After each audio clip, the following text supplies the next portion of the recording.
From each happily ever after, every wish upon a star. Let's break down the movies that shaped who we are. From memory lane to now and everything in between. The most famous of films to the ones we've never seen. Decade by decade, all the times we laughed and cried. And with a little pixie dust, they will all take flight. Reliving the feelings, and we're trying our very best. And if they mean the same to you, please be our guest. So hop aboard, we would love to have you as we hang with a certain mouth, the whole gang too. If you love nostalgia stuff, we hope this does the trick. Thanks for joining us as we deep dive the magic. Hi, and welcome back to the Deep Diving the Magic podcast. I'm KJ. And I am Jeffrey, and we are back today with the 156th Disney feature-length film from April the 29th of the year 1983. It is a film called Something Wicked This Way Comes. For those following along at home, last time we got together, last week, I said, like this is a musical. I was wrong. Something Wicked This Way Comes, again, came out in April of 1983. It's based on the novel of the same name. We are also back to the PG ratings of the Disney movies, and we are back to the attempts at the horror movies of the Disney ratings. But before we get any further, we'd like to start us off with a synopsis about Something Wicked This Way Comes. In a small American town, a diabolical circus and its demonic proprietor, Proprietor, prey on the townsfolk. Dark's Pandemonium Carnival arrives in Greentown. Thoughts? I don't even know where to start. Well, that's good because I don't know where to end. Well, I'd never heard of it before. Okay, I had. You had heard of it? I hadn't seen it, but I had heard of it. Yeah. I thought it was a musical. Okay, well, I had never heard of it. It was very confusing and hard to follow along with, but I felt like it nailed the horror genre way better than so far the previous attempts. I mean, doesn't mean it was great, but yeah. Yeah, it definitely doesn't mean it was great, but I mean, I feel like it nailed it better than the other ones did. Yeah. And I also, reading the synopsis, can tell you I was surprised that it took place in America. I guess I thought it took place in Europe somewhere.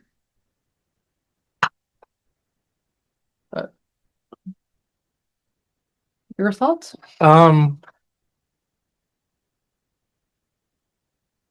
I don't know. It was on Disney Plus. So if you have Disney Plus and you want to watch this little gem and maybe tell us your thoughts, you can do that. Yeah, I don't know. It was rent it, so it was weird. It was slow. But It then was at slow. points it wasn't slow, but then it was like super slow again. It wasn't scary, but it was supposed to be scary. The CGI was weird. Yeah. It lost a bunch of money, and I can see why. But long story short, whatever. Let's just do a quick synopsis or a quick dive into The this. people that played in this have been in some like very famous things. One of the guys had been in like the Pirates of the Caribbeans. A bunch of years from now, though. And then like Star Trek, maybe, I think he was also in. So let's go ahead and just jump into this real quick. Boy and his friend. Mhm. One Nice. seems to have money and one seems to not have money. They're living like the boy life, and they're reminiscing about when they were children. Mhm. And one of them has an old father. And they go through like the town, like there's like an amputee in the town, and I don't even know. And they start to see visions of this lady in this ring, and then this carnival comes to town with this carousel. Confront like the guy's name is Dark. Mhm. Fill in the voids here, fill in the gaps. Well, they heard a train come. Yeah. They thought they heard a train come. The one boy's dad was at the library, and the two boys snuck out to go see the carnival because they're like, "Oh, the carnival's coming." And I thought that's what triggers you to think the carnival's coming just because a train's coming. We watched enough Disney movies to know that the train means the carnival. There's some spiders. People are getting changed into like their younger selves. I don't know. There's a chase in the library. Hmm. Some creepy guy, some creepy lady. Somebody gets duped into buying a lightning rod, which ends up helping them later. There's a whole Yeah. doozy of a Was Disney there storm. a guy that was selling lightning rods, like a traveling salesman, I guess? Um, he ends up getting, it's not really, I guess, captured. Um, and biggest Disney storm we've seen thus far. Oh, I don't know, man. I'm gonna say it's the second busiest Disney storm ever because we watched that movie. It was like I think it was like in Search of the Castaways or whatever, and it was like a monsoon, a hailstorm. Remember? And they're like living in the tree and all this crazy stuff kept happening. Oh yeah, that's fair. Well, this is the biggest consistent storm, not like Yeah. multiple events happening. Yeah. Um, the graphics for that were interesting. It was like literally Twisters playing in the background and they're standing in front of a screen. That's what it looked like. It was very interesting. Um, Yeah. So there's this crazy carnival. They attack the guy's father in the library, and they try to turn him back to being younger. The boys save him. yeah, because they were like basically picking up random town folks and doing things to them. I guess they were like causing them to be like part of like the sideshow and like random things. Um, so the teacher, because it started off in the beginning with the boys being like in detention or something at school, and they were talking about how like at one point the teacher was like the prettiest girl in the entire town, but they couldn't tell now, and apparently she was very vain. So it gets her, um, and turns her young again, but I think because of her being young again, she goes blind. Mhm. Um, like you said, there's a carousel that if it spins backwards, it turns back time for you and you go back years, but supposedly the two best friends that are like the main characters of the story were born on the same day, and one of them's kind of like wanting to grow up because he's like wanting to go out on his own and stuff. And he gets this bright idea that if he rides the carousel the other way, it will age him up Mhm. and he'll finally be older than his friend. I don't know. It was just, I mean, yeah, there was a tornado that came and took away the carnival. yeah. Believe it or not, there was also a happily ever after, and Well, the main guy ends up turning into the crypt keeper basically because of the uh paranormal carousel.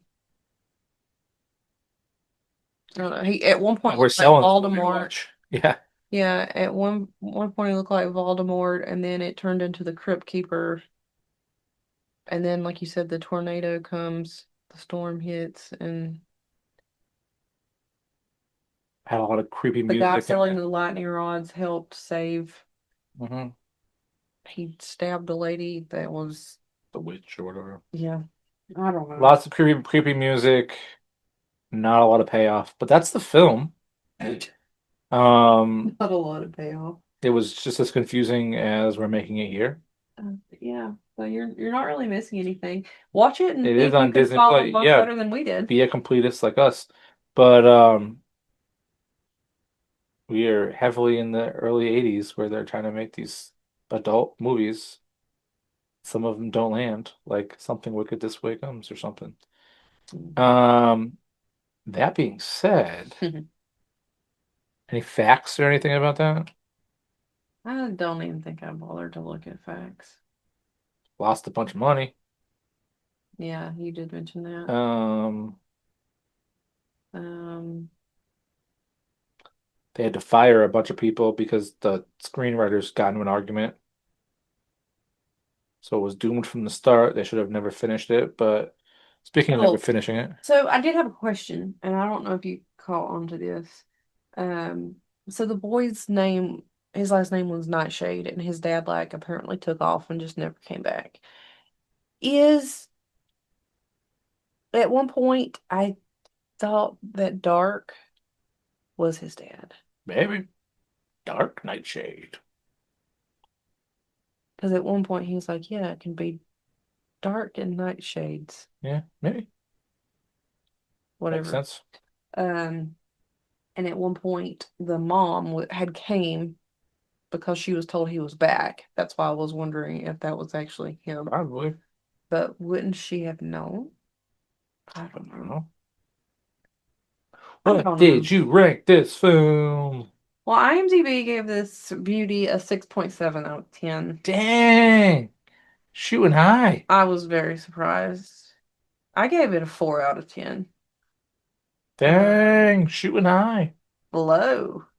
It's, Debatable. I mean, usually Yes. if I feel this way, I usually give it at least a 5. But I don't know. It's just like, what is going on? So it got a 4 from me. Sorry. Yeah. So then what's your list upon a star for this four of film number 156? So my list upon a star is The Many Adventures of Winnie the Pooh, 101 Dalmatians, Tex, The Fox and the Hound, The Parent Trap, Sleeping Beauty, Dumbo, The Apple Dumpling Gang Rides Again, The Apple Dumpling Gang, and still holding on at number 10, The Strongest Man in the World. Dude, you'll never believe it. This also does not make my list Oh upon. my God, really? But my list upon a star is 101 Dalmatians. At number one, at number two, The Rescuers. At number three, Mary Poppins. At number four, The Many Adventures of Winnie the Pooh. At five, Peter Pan. Six is Robin Hood. Seven is The Fox and the Hound. Eight is Alice in Wonderland.